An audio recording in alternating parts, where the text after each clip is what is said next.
Olá, meus queridos. Vamos começar agora a nossa próxima aula. Vai ser sobre reclamação trabalhista, tá? Tá lá no material de vocês.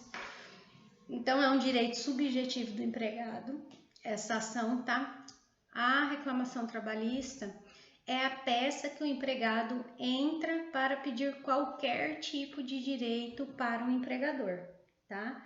Então, ele quer pedir hora extra? É reclamação trabalhista. Ele quer pedir insalubridade? É reclamação trabalhista. Ele quer pedir dano moral? É reclamação trabalhista.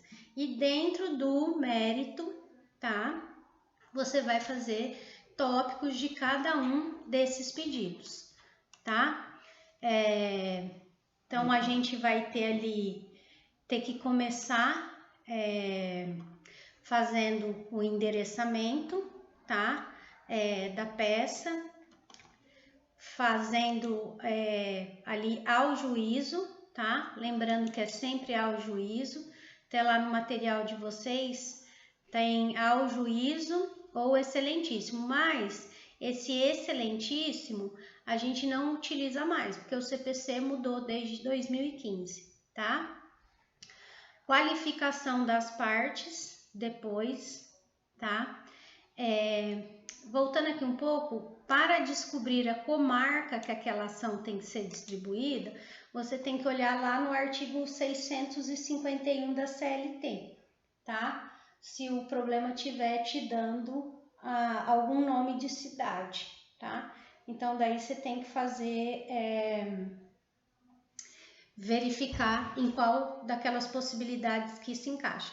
Se não, você vai escrever cidade, /estado ou /UF, que é a unidade federativa, tá? Depois a gente vai ali para a parte que eu diria que é o que mais assusta os alunos na reclamação trabalhista, né? Que é a qualificação do reclamante, tá? Já aviso que eu costumo cobrar isso aqui em prova. Qualifique fulano de tal, tá? Então, ali são 12 itens, tá? Vocês têm que colocar. Não coloquem informação que o problema não tá te dando, tá? O problema não tá falando que o cara é brasileiro, então você não vai escrever que ele é brasileiro, você vai escrever nacionalidade. O problema não tá te dando o estado civil dele, se ele é casado ou solteiro, então você não vai colocar qualquer informação ali, tá? Profissão, nome da mãe, tudo que você não souber, você não vai colocar, tá? Endereço completo com CEP, endereço eletrônico ou e-mail, tá? E depois vem por seu advogado, que essa subscreve a presença de Vossa Excelência, ali com fulcro no 840 da CLT e 319 do CPC, propor reclamação trabalhista, não é reclamatória, tá? Apontar o rito, se é sumário, sumaríssimo ou ordinário, que vai depender ali do valor da causa, tá? Sumário até 2 salários mínimos, sumaríssimo até 40 salários mínimos e acima de 40 salários mínimos, ordinário. Eu não sei qual é o valor da ação, ele não me dá, tá? Que é o que acontece na OAB. Você vai colocar pelo rito XX, tá? Em nome de, em face de, né? Contra quem, então, tá?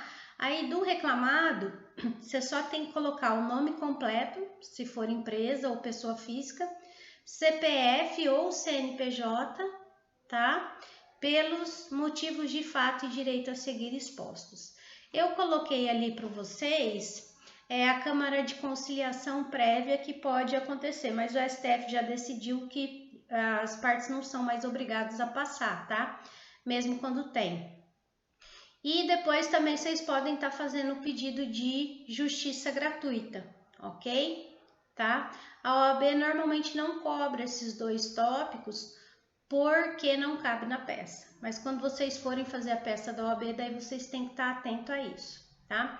Depois a gente começa ali, o primeiro tópico é sempre do contrato de trabalho. Sempre o primeiro tópico da reclamação trabalhista é do contrato de trabalho, tá? Então você vai colocar a data que ele começou, a data que ele terminou, se tiver ali o motivo da rescisão, né? Valor do último salário, a jornada, né? Qual horário, horário de intervalo, dia da semana, e outras informações que se tiver ali, tá? Então, colocou ali, tem um modelinho. Depois você vai partir para o mérito, fazendo os tópicos, né, das horas extras ou de qualquer outro pedido. Depois você vai vir para as provas, vai pedir a citação, né, que na Justiça do Trabalho a gente chama de notificação. E depois os pedidos e requerimentos, tá? Que daí você vai ter que colocar da forma que tá ali no material em Word, tá? E por fim, o valor da causa, tá?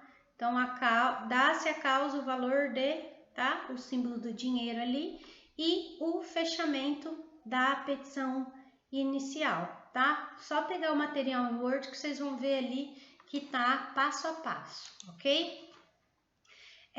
A próxima peça é a contestação, tá? Eu coloquei para vocês também ali slide de reclamação trabalhista no sumaríssimo, tá?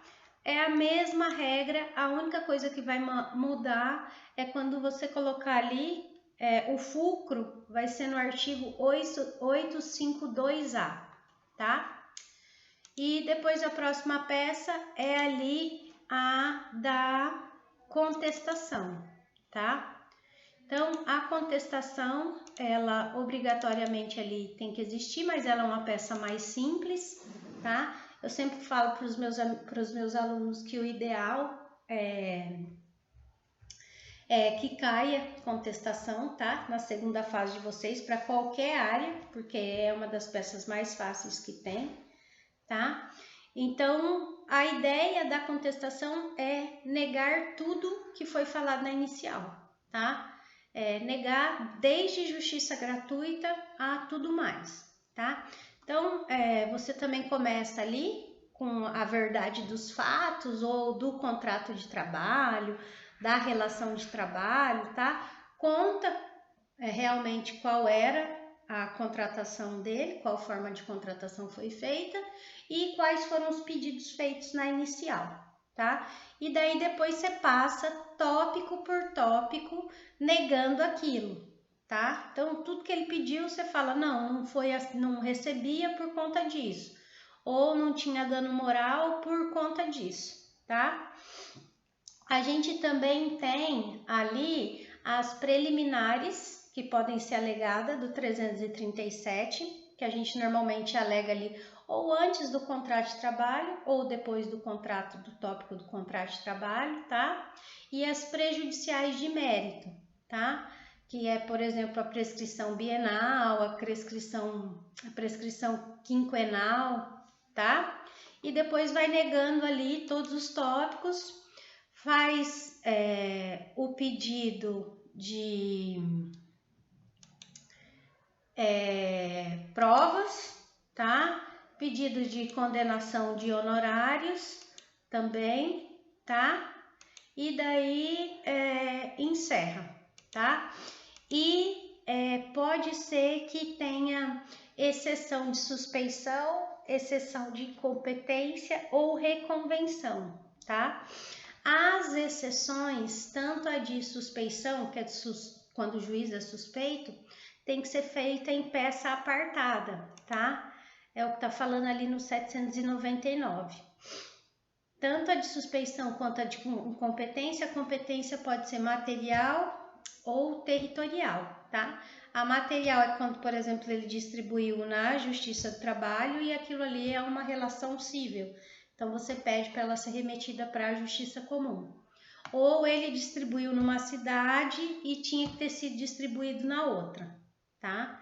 Então, é isso. Depois, no final, eu coloquei um problema de uma contestação, que se vocês quiserem fazer, tá? Para dar uma treinada, tem ali. E depois, se quiser até mandar para eu corrigir, eu corrijo para vocês, tá?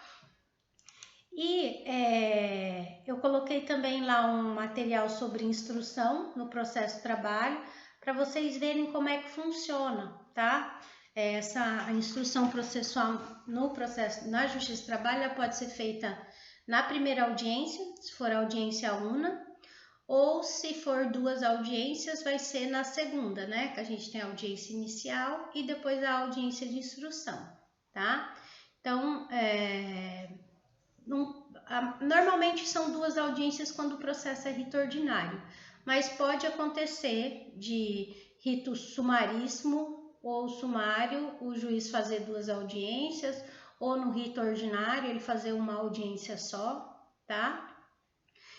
Vai depender ali se precisa de perícia, sabe? Se vai ter que ouvir testemunha fora, alguma coisa nesse sentido. Então, depois vocês peguem o material ali para ver como é que funciona essa parte ali de instrução. O próximo ali é sobre as razões finais, que também é uma peça que a gente costuma fazer, né, na Justiça do Trabalho. Ela pode ser feita de forma oral, tá?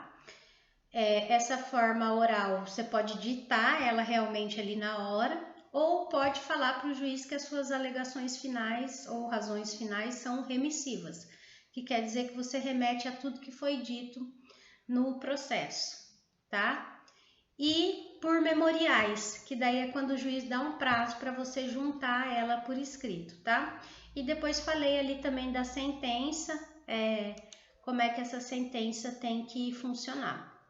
Depois da próxima aula, a aula 12, ela vai estar falando ali sobre os recursos, tá?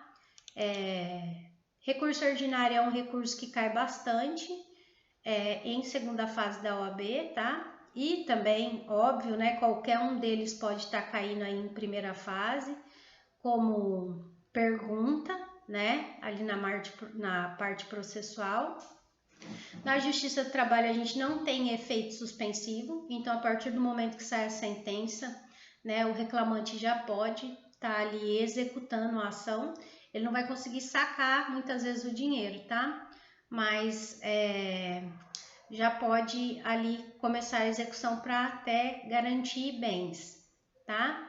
Coloquei ali quem pode também estar entrando com essa ação, né? Quem são os interessados, a capacidade. Coloquei do depósito recursal, que é um depósito, fora as custas, a gente tem mais essa despesa, né? Essa despesa é sempre para o empregador, tá? Empresa nunca tem justiça gratuita, mesmo quando é autora, mesmo quando está em recuperação judicial, tá? Então, tem esse depósito recursal, que na verdade ele é um valor fixo. Hoje ele deve estar aí mais de 13 mil reais, mas ele altera todo ano, tá? Então, se a condenação for menor que isso, provavelmente o juiz vai dar uma porcentagem ou um valor fixo para depósito recursal, quando a condenação é menor do que esse depósito recursal. Ele já vai ser utilizado para o pagamento do recurso, tá? Então, a gente tem ali os recursos que podem ocorrer na Justiça do Trabalho, tá? Então, a gente tem os embargos, né, que vai estar lá no 894, o recurso ordinário no 895, o recurso recurso de revista, que vai estar no 896, e o agravo, que vai estar no 897. O recurso ordinário, ele é basicamente igual uma apelação do cível. A questão é que você vai mudar ali o nome e o artigo, né, da peça. Mas tem que ser feita a petição de interposição e depois as razões do recurso. Recurso de revista também é a mesma coisa, tá? Petição de interposição e depois as razões do recurso. A diferença do recurso de revista é que ele tem requisitos de admissibilidade, tá? Então, tem alguns tópicos que tem que ser colocado ali no recurso de revista, tá? E não é para toda a ação, tá? que cabe recurso de revista. É só naquelas previstas lá no artigo 896, tá? Então é isso, tá? Aí agora façam o trabalho que eu passei para entregar no dia da prova. E se vocês tiverem mais alguma dúvida, só tá entrando em contato comigo. Um abraço.